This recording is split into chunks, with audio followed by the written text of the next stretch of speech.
So hello, everybody. Officially, I'm Britt, the manager of public engagement at the Autry. At the Autry, we always start out our public programs with a land acknowledgement.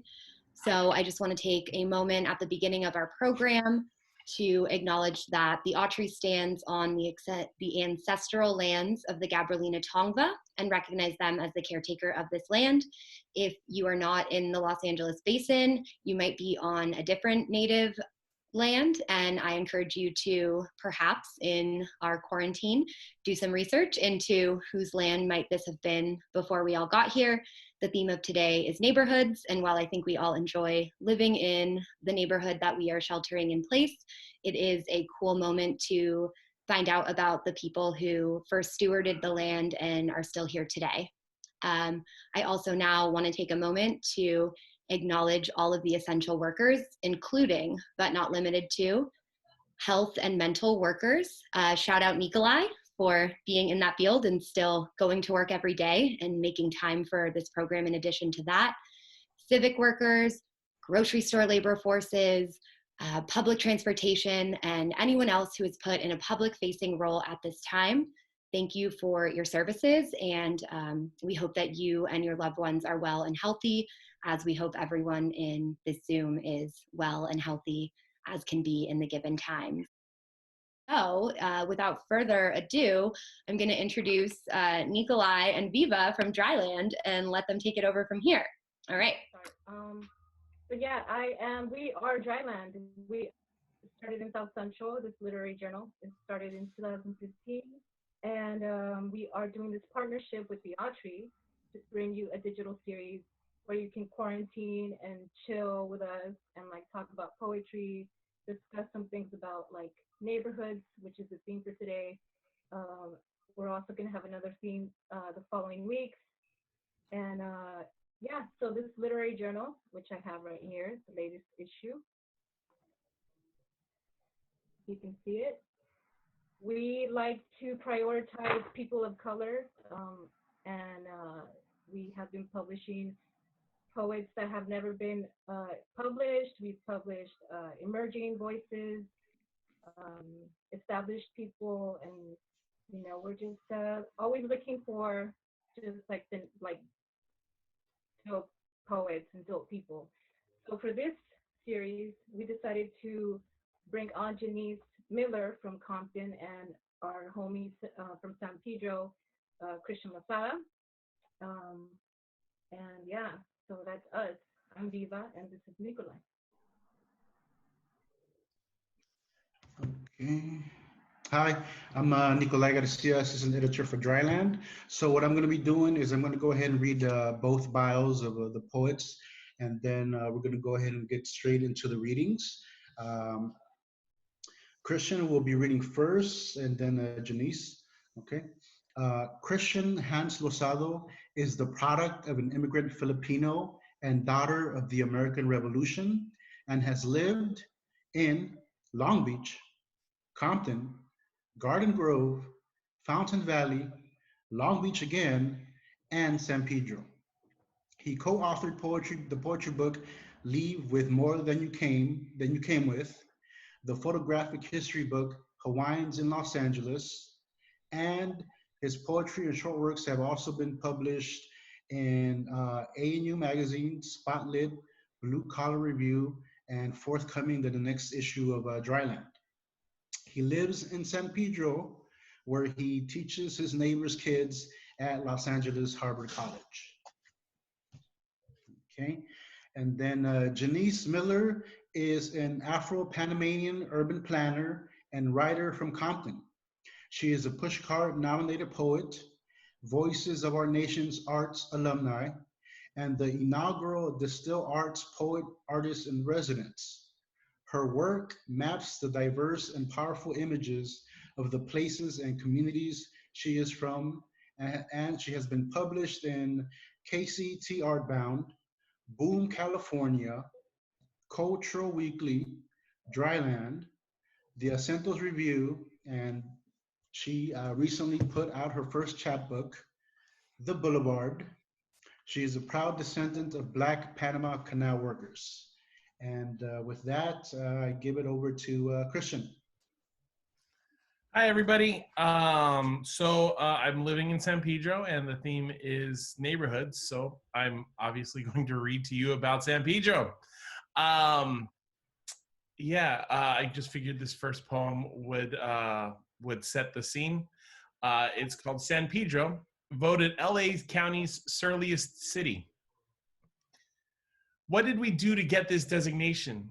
Was it the middle-aged woman at the bus stop waiting, drinking a naked 40? Does she make this city surly, or does she drink to deal with its surliness? Is it the tatted up at Peck Park or Point Furman playing horseshoes or bocce, surrounded by bushes and gutters littered with used condoms? Is it the gas leaks from the refineries, the salt from the sea, the smell of carne asada wafting through the hills? These things don't say surly to me. They are a vote, a stake, to still love violently and desperately all the things that might, maybe, may get you through the day. Fuck your surly. Sorry about the language. We only love in the ways we have been shown. I love San Pedro very much. I'm a transplant here. Obviously, I wasn't born and raised. Dryland actually is publishing that one, right? I know they're publishing the next one. I should have put a note on here, but I didn't. Sorry, everybody. Here's the next one. Again, Dryland is going to be publishing this one. I know the submissions are going to be open or are open now. So if you are a writer, right, you could get in here. This one's called My White Brother Can't Find a Job. My Filipino one can't find one either. I could explain one, but not the other. I could explain one, but not the other. My Filipino brother tells the bosses he's Hispanic, even though he's not. My white brother tells the bosses he's Filipino because he is.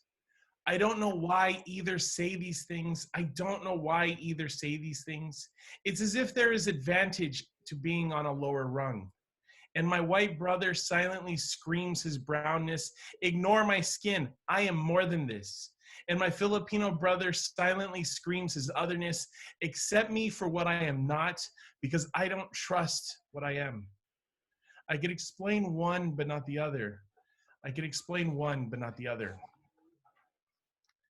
I'm mixed race. My older brothers are full Filipino, and my younger brother he passes as white. So it's an interesting upbringing that I had, and I'm darker than all of them, which is very weird. It was a weird upbringing. I'm always on the intersection of so many different identities. This one's called Lingering. It's a Pedro poem. The thing about San Pedro is it's a port town. Meaning it's all about things coming in and leaving and very little stays. Lingering. San Pedro is a town of lingerers, a place where no one and nothing expects you to stay. That metaphor is even in the houses that defy nature's movement. All things roll downhill, pulled by gravity and age. But the town grew in the opposite direction, low at first, up, up, up. Not away, though, never away. But if there are lingerers, then there is an ending, like the people who stick around after the party, not to clean up, but to avoid returning to their own lives. Even though the sound of a once loud room should be the saddest thing one can hear. It's the echo of loss. And the town holds its breath watching when they rebuilt and re-removed the red car, then pushed ports of call into the sea, and the buildings get taller downtown. The locals hold their breaths knowing the party is over, and for some reason, they are alone in listening to the loss. And thank you. I see the snaps and stuff. So I was going to read a Pedro death. I normally close with that poem. But I was told by the co-writer of my book that there is video of this out there. Pedro death of me reading it. It's on YouTube. And it's the last poem of this book. Everything else that I'm sharing with y'all is new. So yeah, this one, it's still Pedro. This one's actually a little bit lighter, but not really. If you sing to me, I will succeed. I can hear it across from A1 Italian Market and the winemaking supply store. Here on Vinegar Hill, it's the ghost sloshings of basement wine. It's tongue clicks of the old Mexicans and Italians at the park with nothing better.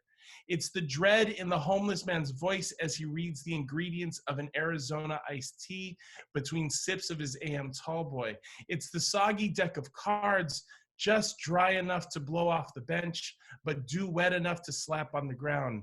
It's the creak of skin drying on a man who must count sidewalk cracks. He starts over at 4, starts over at 4, starts over at 4. I can hear it in the barks of a rat dog angry at brown people. I can hear it too, up at Angel's Gate, in the silence of abandoned bunkers and barracks, in the silence of art and history. It rings from the port in the thud of metal on metal, in the creak of heavy loads, in the hum of engines and progress and foghorn blasts. If you sing to me, I say to San Pedro, I will succeed. And the city does. She sings to me in the 20 minutes it takes to trace her boundaries. She sings to me of future hopes, of present failures. She sings to me a song about how success is a hard night's work, a morning beer, and maybe a minute to create. You will be successful, she says, only if you want less. Thank you. Thank you for your time. Thank you so much, Christian. We hardly ever get to hear from poets from San Pedro, so it's kind of cool. I've only been to San Pedro just to go have a bonfire late at night at the beach, and I just linger, like you say. I just chill, kick it, and then I don't really hang out there. But thank you for that. So next up, we're gonna have Janiece Midler. She's gonna read some stuff from her book, The Boulevard. Okay. Thank y'all so much. Thank y'all for all being here. You could be listening to Janiece on Instagram Live right now, but you chose to be here, and I appreciate y'all for that. Some of y'all know what I'm talking about. So I'm live actually in Compton, which is, I think, the awesome thing about this online type of reading is you're actually in the place. And the first poem I'm gonna read is actually about another place that I grew up in, which is like 5-10 minutes from here, which is Watts. And there's an interesting connection between Watts and San Pedro in that they share the same council district because they're both part of the city of LA, and it makes no sense because demographically they're very different. But there's a connection there. They have the same city council person. And so this poem is about my favorite street, I would say, in all of LA, which is 103rd Street in Watts. And this poem is called Light Assemblage. Airplanes flash through the sky, buses blast down 103rd Street, beaming boss hogs rumble rap and funk. A young couple sits in embrace at the westbound bus stop. In a stroller, their baby girl squints, her face tilted toward the sun. Children sprint and skip across a playground in outfits and barrettes brighter than Flojo's nails. A woman with deep dark skin, hot pink lipstick, billowy white skirt and sandals struts to the bus stop, talks to the couple next to her. Two men, one walking, one riding, spot each other on the street and shout, "Hey!" Their faces gleam, teeth glint, and low laughter. "I'm going to be 60, she smiles, throws back her soft black hair. I was born and raised in Watts. Daddy from Texas, mama from Mississippi. 3 teens swagger down the sidewalk, sparkling afros, basketball shorts and sweats. They giggle and smile with ease. There were shopping centers on both sides of the street here on 103rd, from Wilmington to Grandee. A mother and daughter walk across as the red hand flickers. The mother carries a silver purse, the daughter 4 grocery bags. Then they built Washington Arms and the new homes. We moved from the projects to a house my mama built herself. Remember why you started. Read the words on the flower bed, painted with neon butterflies and a replica of the soaring towers. Eartha Kitt taught me how to dance right here at Mafundi. The WLCAC used to have carnivals and music. Ted Watkins designed the dash, you know. Behind them, the mural is mirror. Profiles of two sun-kissed faces, one with a gold earring, shining image of a child in the center. I love walking here, catching the bus. They run frequently. You get to where you need to go. A bus hisses to a stop. Radiant splashes of red, black, and green, large letters outlining Mufundi, Swahili for artisans and creators. She saunters over, turns and says, "Take your time with life. You'll enjoy it." Thank you.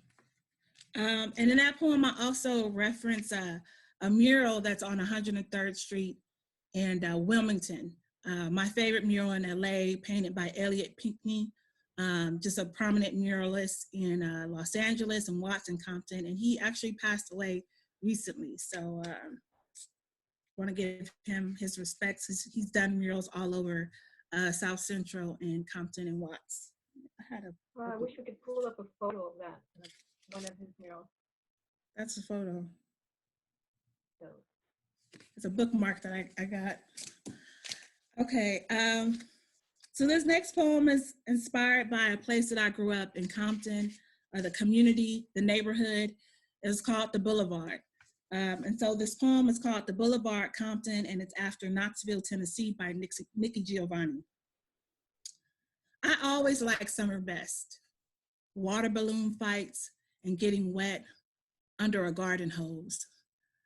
You could run with your bare feet on the cool, wet concrete and be sticky sweet from thrifty ice cream or an icy melting down your arm. And mommy's cooking plátanos and rice and peas and chicken curry, listening to salsa and R&B. You could dry off in the sun, shining on the stone-studded steps, and eat lemon heads and now laters and barbecue corn nuts and policies with vinegar in it until one by one, mamas call you all inside and your names make the street lights come on. Okay. So this last poem I'm gonna read has been inspired by the poem isn't inspired, but my reading of it is inspired by a tweet that I saw on Twitter where someone was debating, like, you know, the status of essential worker. And I'm presuming it was a black woman, and she was calling out like some other black women that she saw with fresh braids. And she was like, I see some of y'all with some fresh braids and I don't understand what's going on. And because are they considered essential worker? For some of us, they are, especially because, hair is so connected to not only personal care, but how you feel about yourself. But particularly for braiders, for me and for where I grew up, the braiders, they were, an integral part of the community. And they had a skill that they provided pretty much to generations in the community. And this poem is called Ode to the Braiders. Ode to the braiders who made their gum pop, smiled down on us when we got dropped off. From a perch seat, arranged their tools, green grease to cool the scalp, wide tooth comb to caress thick hair, rat tail comb for the large parts, sharp edge comb for the small. We sat at their feet as they braided baskets over our heads, carrying memories of a home we did not remember. Hold your head up, they said. Hold your head up. When almost done meant not close, meant soon come, meant just a little while longer. We learned patience at their fingertips. Yes, they could touch our hair, Dookie braids, cornrows, box braids, individuals, bumped ends, braided ponytails, burnt ends, beads, and conch shells. We submitted to their steady hands and came up blessed. Put a pot on the burner to baptize our hair in the heat. Gave us a mirror to see our style. Said stand in the full and feast on the handiwork. Over and over, they rendered us sublime in a world that didn't. Thank you.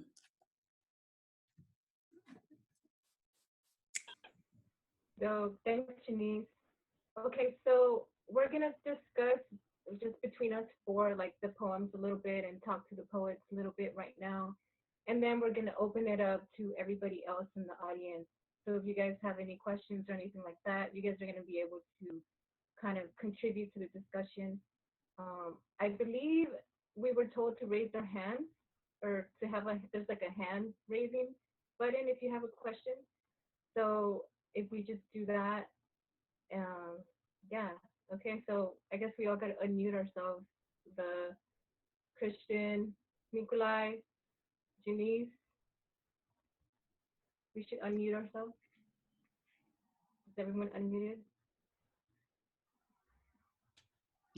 Yep. Okay, cool. Yeah, so, I mean, as always, it's always a pleasure to hear you read, Janiece. We know Janiece for a good minute now, and we've seen her perform a bunch of times, and she really stays true to this aesthetic that so many of us can relate to if we've grown up, on a block where, all the neighbors' kids would hang out together in the streets, or like if you grew up in an apartment complex like that one, like you guys would all kick it in the center and like birthday parties and things like that. So when Janiece reads her work, I'm always like taken back to that, like I remember having water balloon fights with my neighbors. Like they would throw some at my house and I would like grab the hose and like try to like, like try to right. So it's always like, you always bring in these different layers of the experience. And I always find it like so nice to hear you read, because it's almost like reading a nonfiction piece of your background. And I just love hearing that. Nikolai, if you want to add to this, I don't know, you guys can just jump in anytime. Yeah, I have something that I'm hoping we could start off with, or you can branch out into a discussion.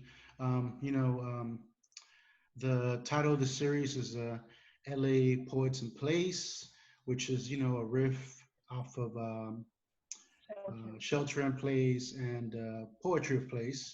Janiece, by the way, came up with the title.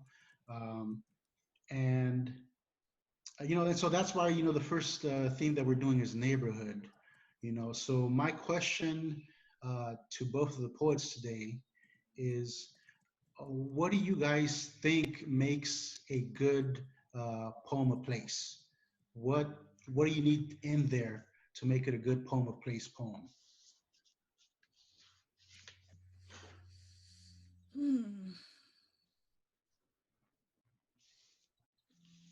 I think now that I'm thinking about the prompt that's coming up. I'm like, the prompt.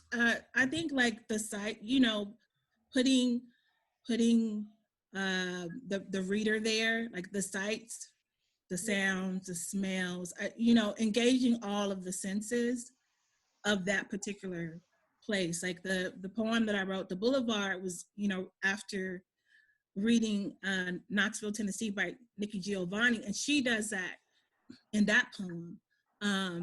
And for her, it's, it's different because she's talking about a rural area, but the poem is very effective around like identifying like what she's hearing, the places in the area that she's going, the food that she's eating and how she's getting it. So, in her poem, I guess in my poem, I'm eating packaged foods because I'm thinking like where the boulevard was located was across the street from a liquor store. So that's where you can get your policies and your barbecue corn nuts. Specifically, I see there's some debate about the flavor barbecue, was what I liked.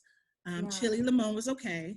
Yeah. Anyway, but you could get those kinds of things. And in her poem, she talks about like watermelon, and she talks about, more fresh things that they were getting, from the places that they were. So I would say sight, sound, the different senses, which you can hear, see, touch, feel.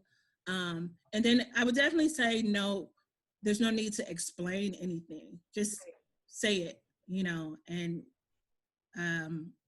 there's no need to say, oh, well, I got this stuff from, the liquor store across the street. I mean, I could include that in there to give it more context, but, those who know, and if you don't, you can always, look it up if you want to. But that's what I love, Janiece, what I love about your writing is how like celebratory it is of like these little details and these little details and experiences. Like I come to place from a different point of view where like it's about conflict. I try to find the underlying conflicts of the area and write about those. So so like the specifically San Pedro is amazing. Like that's how I ended up here, is because of how its identity is just bothered, because it has some serious issues with poverty, and yet the port is right there and it has so much money, and none of that money actually stays in this area. So I want to find that, like, where can I find details that show those problems? So it's less celebratory, which is why I idolize your writing so much, because you're doing something that I can't even come close to. Well, I mean, to speak to that too, I mean, because I'm talking about Compton, and Compton has such a very strong place identity. Yeah. And, I know there have been people who I've met in other areas where they'll say, if you are from the LA area, you will understand this. They'll say something like, oh, I'm from Long Beach. And I'm familiar with Long Beach. So I say, oh, what part? And they'll say Paramount.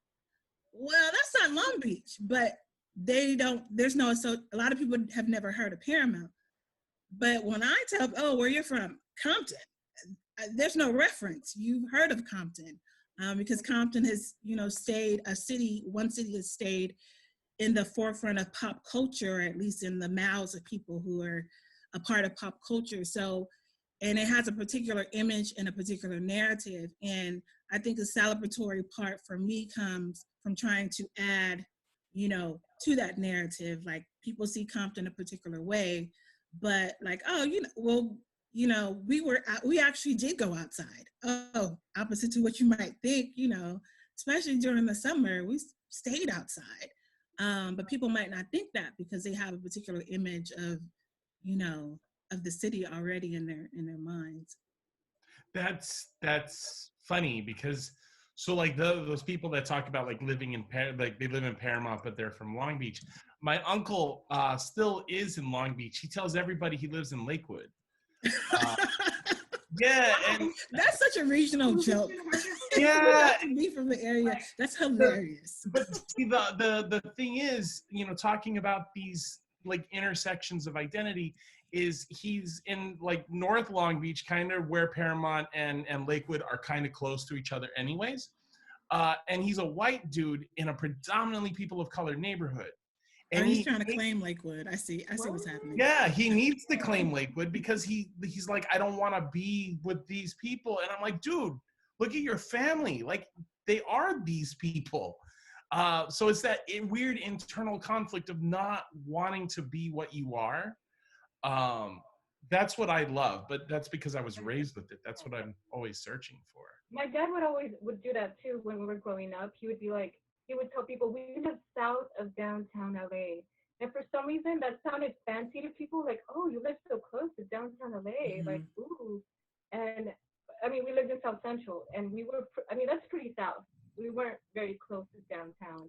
But he would always say that. And so when I started telling people where I was from, I would say the same thing. Well, I'm south of downtown. And then they'd be like, well, what streets? And I'd be like, Slauson and Western. And they're like, what? That's nowhere near downtown. And yeah, I just slowly began to realize, like, yeah, this is the place that I need to claim. And now I claim it because it's just like I've accepted it. Like I can't get away from where I'm from, or like like you can't get rid of it. It shapes who you are. So I guess my question would be to you guys is San Pedro, uh it's kind of like a almost like a no one has, it's like no, I mean, what we think about is like the port. We think about like um, this kind of muted part of the city.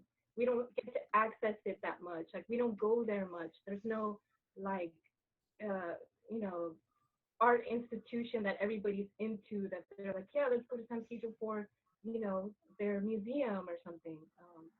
So when people ask you like, what is there to do in San Pedro, or what do you do in San Pedro? Like, what do you tell them? Like, where do you go eat? Where do you go hang out? Or, I don't know. It seems so unknown to me. We have so much, and it's so beautiful. Like when I mentioned Point Furman, across the street, that's where that old school lighthouse is, and it's the cliffs right there. Just in that little area, you could go just a little bit up the hill, and Are you'll you see. talking about Sunken City? Because I know it's like, is it near Sunken City? Yes. Point Okay, Furman is, so I was going to say that. Like you could hop the fence, go to Sunken City. Oh, yeah. The Big Lebowski was filmed over there at the end when they're spreading Donnie's ashes. And then slightly up the hill from that same area, walk distance, same trip, you go sit next to the Korean Friendship Bell. So this, yeah, that's yeah, too. Right. yeah. And then it's yeah, about half a mile away. Like it's a decent walk through a halfway, it's a really nice neighborhood. You could go and visit the abandoned Nike missile facility. It's really just all these slabs of concrete and these bunkers up the hill. What? It's pretty awesome. Just like you can do all of that in 2 hours and have like an amazing day. Go get some sandwiches, because San Pedro, when it comes to food, we do 3 things well: breakfast, pizza, and sandwiches. Not healthy. This is not a healthy place. But we're great at those 3 things. So get a sandwich, go sit at the Friendship Bell, and then just walk all around. It's amazing. And that's just that one area. There's so many beautiful things that are happening down here. We got the Iowa, which is great. We do have a thriving art scene, but it's only here. Like it's only for San Pedro people, which is an odd thing. But that's kind of LA though. That's kind of LA. Like it's so fragmented. Like there's a scene in Venice. There's a scene in the Valley. There's a scene here. There's no like central scene. So it makes sense that everybody is kind of like just sticking to themselves, because I mean the art scene has to thrive somehow, and we're so fragmented. It's kind of hard to keep us all connected. Yeah, we should totally do poetry at the Friendship Bell or like at Sunken City. We hadn't thought about that. That'd be cool. I also want to point out Charles Bukowski spent the last 15 years of his life down here. Most of his writing came out of San Pedro, like the stuff that people know of, like Ham on Rye and stuff. That was when he was out here. And a friend of mine, a local historian, is actually raising funds to have a statue built of him, which is really weird because, he's not, I mean, with Me Too and stuff like that, he's not like somebody you should idolize or anything like that. Like, and I'm helping my friend. Neither one of us are big fans, but it's San Pedro. Like that's just who we do. The statue's gonna get defaced. Like people are gonna mess it up. Yeah. It might be a good thing. So I don't know. Yeah. He might like that. Bukowski might like that. So yeah.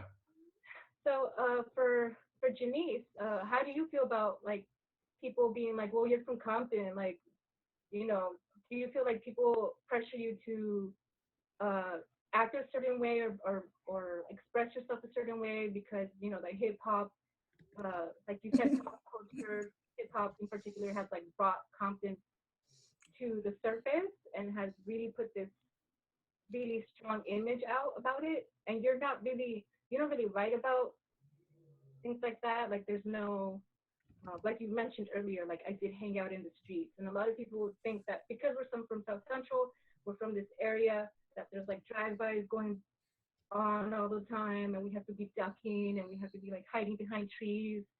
But like for the most part, like I didn't grow up having to do that. You know, I grew up being very alert and on my toes, but I never, that's kind of like crazy for people to even assume that.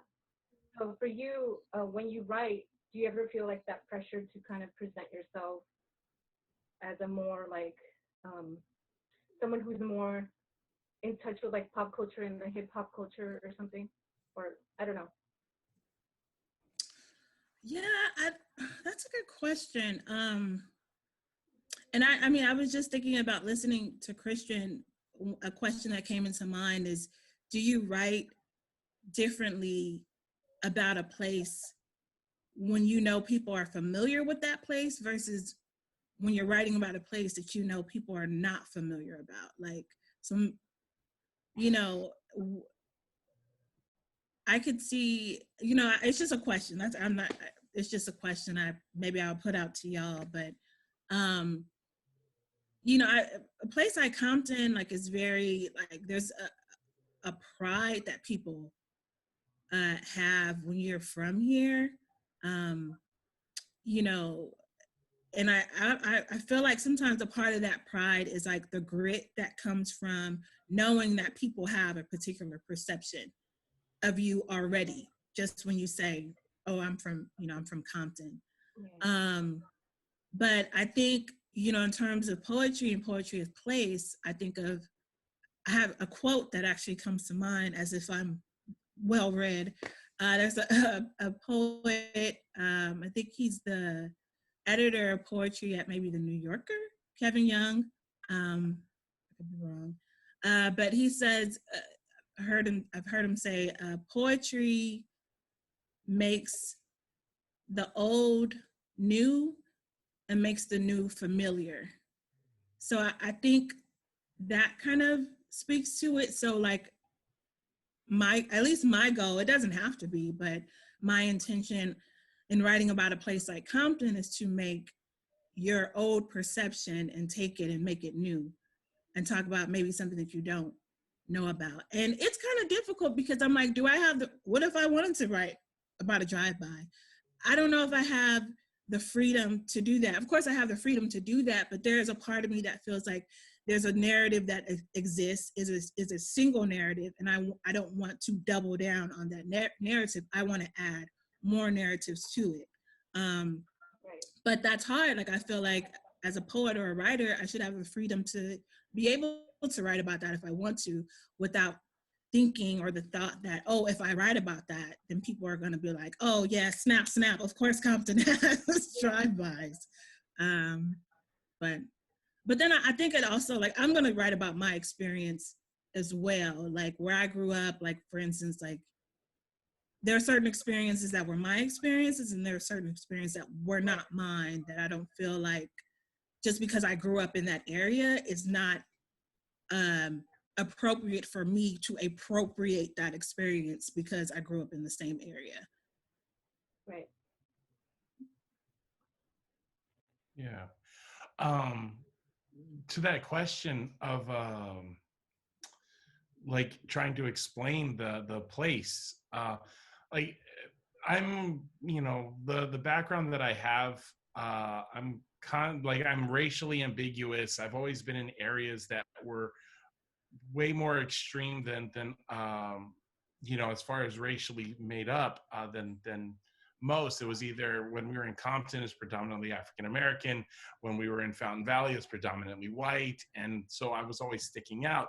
So what normally happened was, and again, this is why I love your writing, Janiece, is I learned how to explain myself constantly.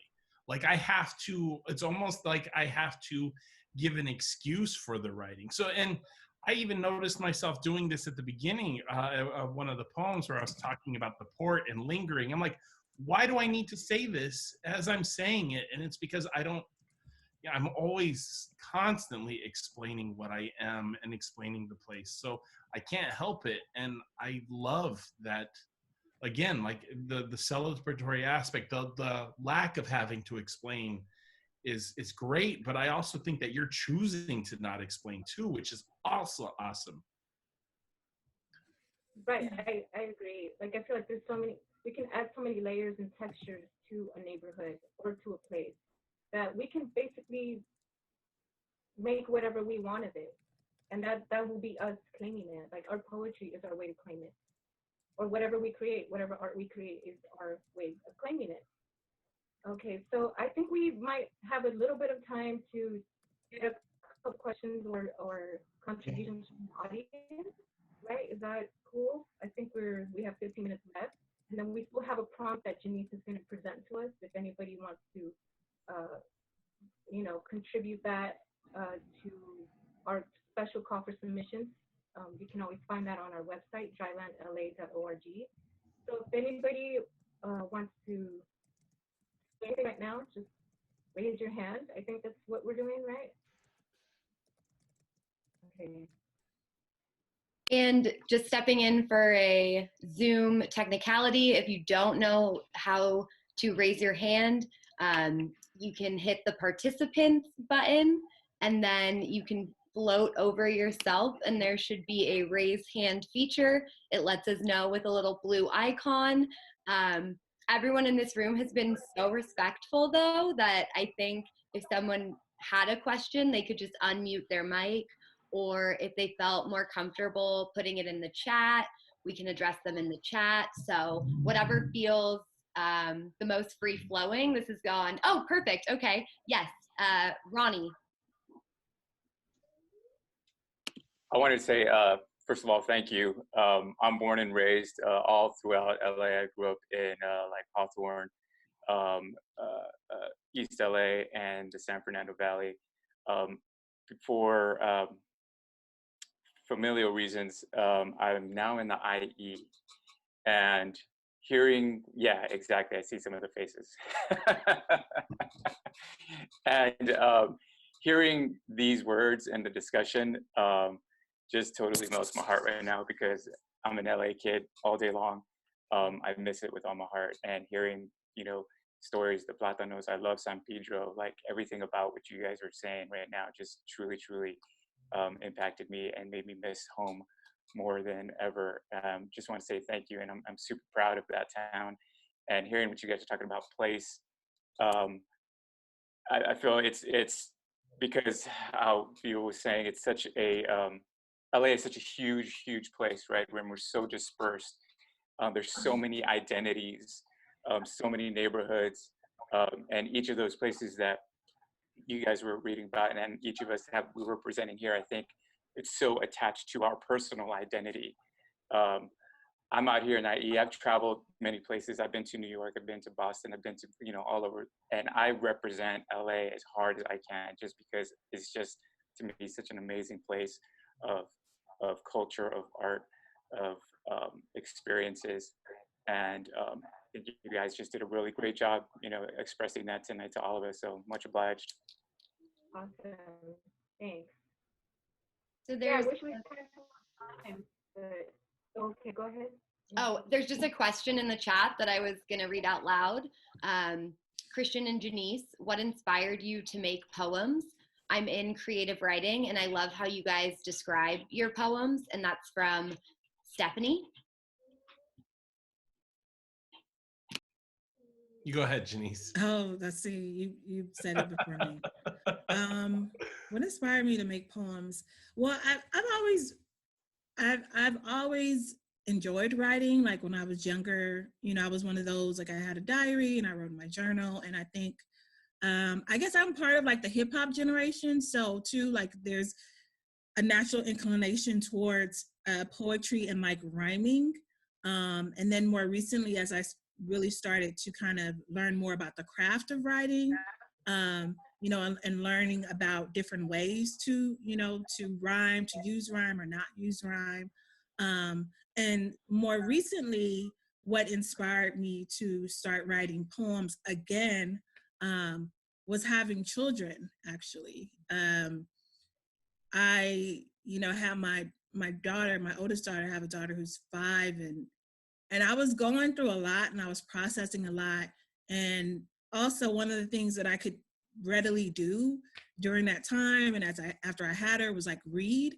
And so it kind of reading a lot actually, inspired me and motivated me to write. And I started to write poems about my mother, actually, because I was thinking a lot about being a mother, and I was thinking a lot about my own mother. So, that tech, in a literal or not literal, right, a figurative way, that kind of birthed a new interest in me in writing poems. So, but you don't have to have a child to write poetry, though, because the inspiration for the poems I write is like the memories, it's the places where I grew up, just the things that inspired me about, where I grew up and stuff like that. So, yeah. As for me, I'm very pragmatic in a lot of ways. I always wanted to express myself in some way. I thought I was going to be an artist. And then I started dating a woman who was way better at art than me. I'm like, oh, well, that's never going to happen. So I started writing then. And I started with stories and novels. And I went to school, and one of the teachers was like, okay, so if you're going to be a teacher, you're going to not have time to write your stories and novels. So, what's really short? Poems. So I started writing poems. That's just what happened. And so I see Eva ask the question, do you think you need to be trained to be a poet, or do you think anyone could claim that title? I was definitely not trained to be a poet. Going to school for writing, I only looked at prose. I made fun of poets. I'm like, you're just lazy. You don't have enough words. Have more words. And look at me now. Like, that's just the way it is. Just wanted to jump in because I told Tolly, who would raise their hand, that they'd be next. So I want to jump to that. No, it's fine, Christian. This is an experiment. We're all learning how to manage like 90 of you. So thank you. I'm going to mute my mic now. Should I go ahead?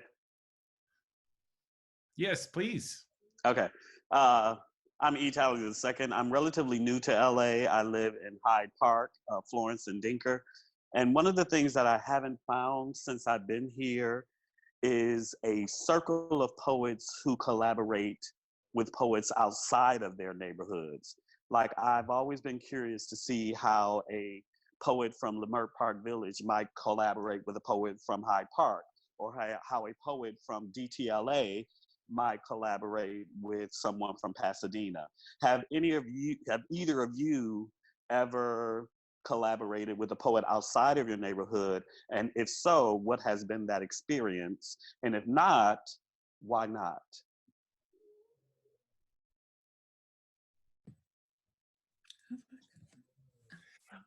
So for me, because I went to Cal State Long Beach and I spent so much time in the southern part of Long Beach, it's very insular, to the point where, it's hard to branch out. And I tried. I actually ran like a small bookstore that only sold local authors, like authors from, I think it was the Valley to San Diego.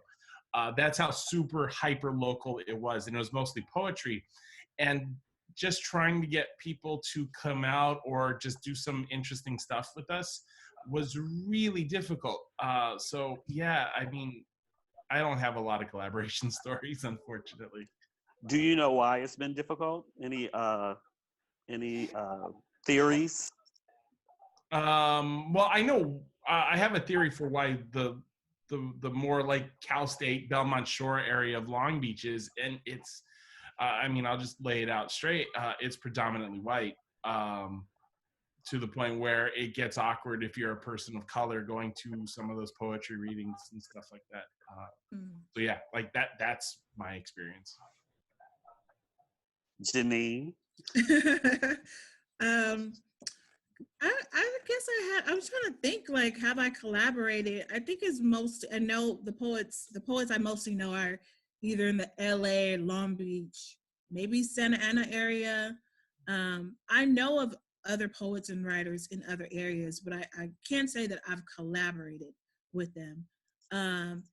And it's interesting, I mean, being new to LA, well, I mean, you can't really do it now, but I mean, I think it would be an interesting experiment, you know, once we're able to like, there are a lot of different like open mic nights and writing groups. And I went to, I think it's called the Saturday Afternoon Poets in Pasadena.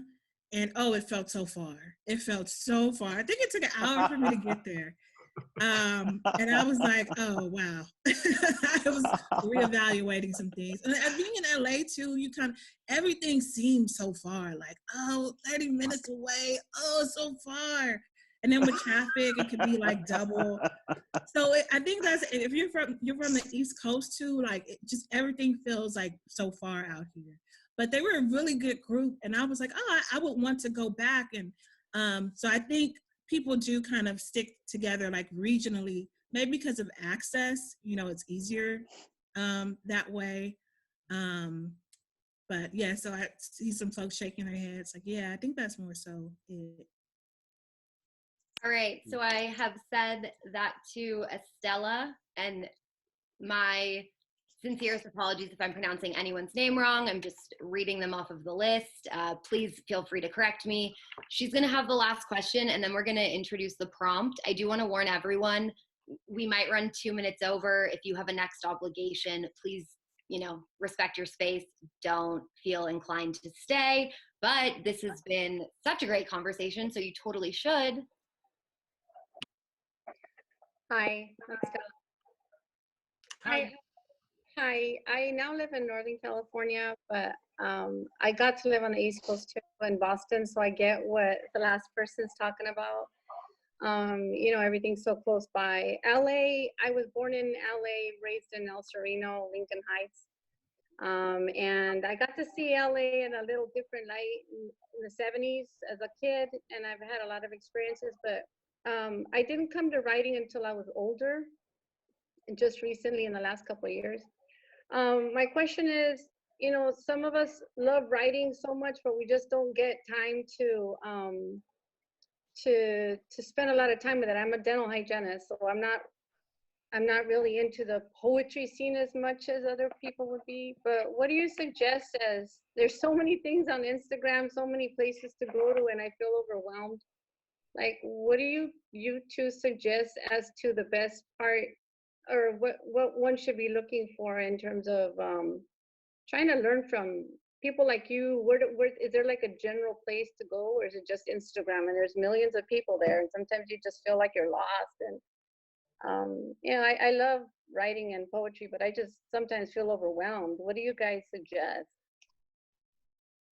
I always suggest trying to find a writing group, something local. I mean, there's meetups and stuff like that. Mainly for me, that community aspect is huge, because then if you're tired and you don't feel like writing or whatever, that's fine. That's all on you. But if you have to write because you're the next person up for the workshop, then you would feel bad about leaving all these other people hanging and wasting their time. So it makes us more accountable to each other if you're part of a writing workshop. Right. Yeah, I love writing. I'm busy, but I just feel like there's so much information. I'm overwhelmed, and I try to learn from everything, and then I end up saying, well, what should I spend more time on? So that was just a question. If you guys have tips on what to look for. Yeah, I've been interested in this group. I think it's fantastic. But LA is a big place, and I think it's that fragmentation of space that doesn't allow us to connect as much anyway. But I applaud you and your work. I think you guys are fantastic. Thank you. And you said you're in the Bay Area? Yeah, I'm in Livermore. It's the East Bay, but I was born and raised in Lincoln Heights, El Sereno border, and I moved out to Boston in 2005, 2004 around there. Came back in 2009 to Northern California, but I miss LA dearly. I was just feeling that other gentleman's feelings when he was talking about missing LA. I almost felt like crying because I saw emotion in him, and I miss LA too. But I'm up here for my reasons too. It's not because I really want to, but I like it here anyway. I'm not gonna say I don't. But LA is very much part of me. So yeah. Yeah. I think we're all missing it, and I think So I think that's a good segue into the prompt. But before I say that, I wanted to say that I am familiar with some poets in the Bay Area. So if I could ask them about some resources, and I could, send them your way. And then also, as far as like, it sounded like you were talking about finding time to write. Yeah. I've always heard, I like the term stealing time. If you're a dental hygienist, and folks always talk about this one poet, William Carlos Williams, who was a doctor, William Carlos Williams. And so he would write very short poems on his prescription pad in between like seeing patients. So the idea of stealing time is just like, whenever you just have a moment, you just write in between. As a mom with 2 little kids, like I definitely understand that. And so you just write when you can, whenever you can. And then also, be graceful, I would say, with yourself. I'm saying this to you because I got to say it to myself too, that you don't have these big chunks of time to write. And like, that's okay. Like a lot of people have to write that way. So you talk about missing LA. So the prompt, and then before I go to the prompt, I wanted to say that if you all know of any resources, writers' resources that you have found that have been helpful for you, any groups, wherever you are, if you can put them in the chat, and we can, put that list together and send it to all of you all who registered. And then as far as the prompt goes, so we knew that, this is our first time doing this. We know it might take some time. So the prompt is really so you can work on it and then have the opportunity to submit something. My kids in the back. You can have the opportunity to submit it, poem to Dryland. So we're gonna show the prompt, and I'm gonna mute myself for a second.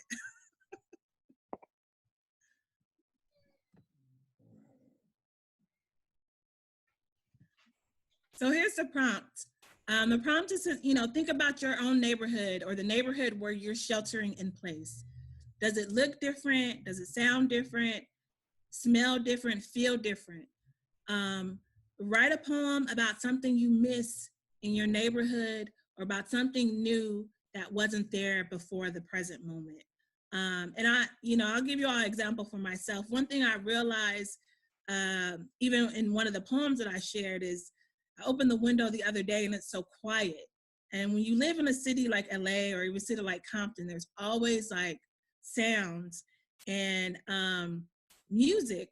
Usually I hear someone's either playing music from their house, they're playing music from their car, they're playing music from their motorcycle, and I don't hear music. And I used to be annoyed by it sometimes, but I kind of miss it. So think about that. Is there like a sight, a sound, a smell that you miss? Or maybe there's something new that you don't miss. Like maybe you don't miss that there's a lot of traffic. Use that to, write a poem. And then Viva or Nikolai, are you all going to talk about how they can go about submitting something to Dryland? Yeah. Okay. So yeah, we have an open call for submissions.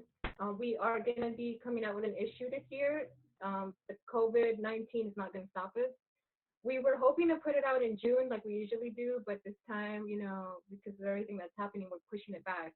But that's giving us this opportunity to get more submissions. And so we want to invite the participants of this series to submit their prompts. So we're going to post the prompt on the website, and there's a special section for the guidelines. If you go to submit on our website, and you're going to be able to see how to turn in your work. And yeah, it's super easy. Go to drylandla.org and just follow the instructions. Super easy. And like, we look forward to reading a bunch of cool stuff. So just like take the time that you need to come up with something that you think is dope and that you want to share. And hopefully it'll be in the next issue, which should be coming out later on this year.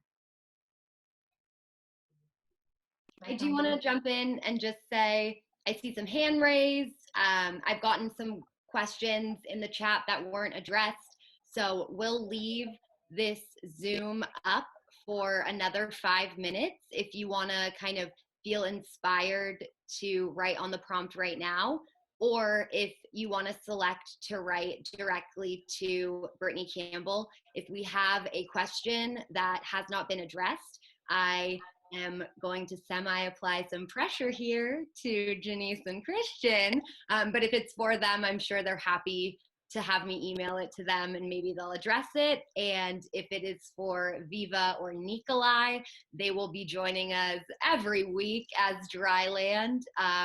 I also just wanted to take a moment to thank everyone so much for spending now an hour and 6 minutes of your Friday. I wanted to thank Viva and Nikolai from Dryland, Christian for being a featured poet, and Janiece for being both a featured poet and a series collaborator.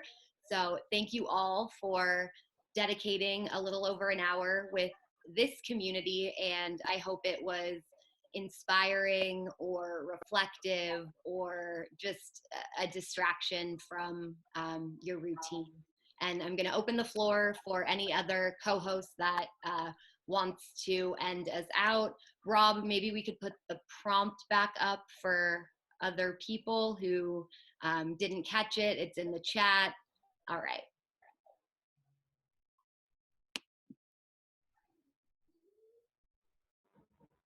Okay. Yeah, thank you guys for coming through.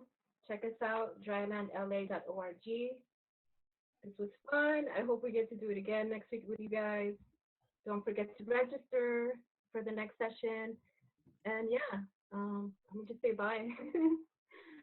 So have a good one, guys. Have a good Friday.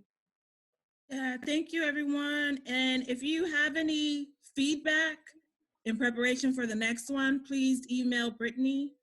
And then you can, Christian and I are on social media. I'm at Janiece Balante on Instagram and Twitter.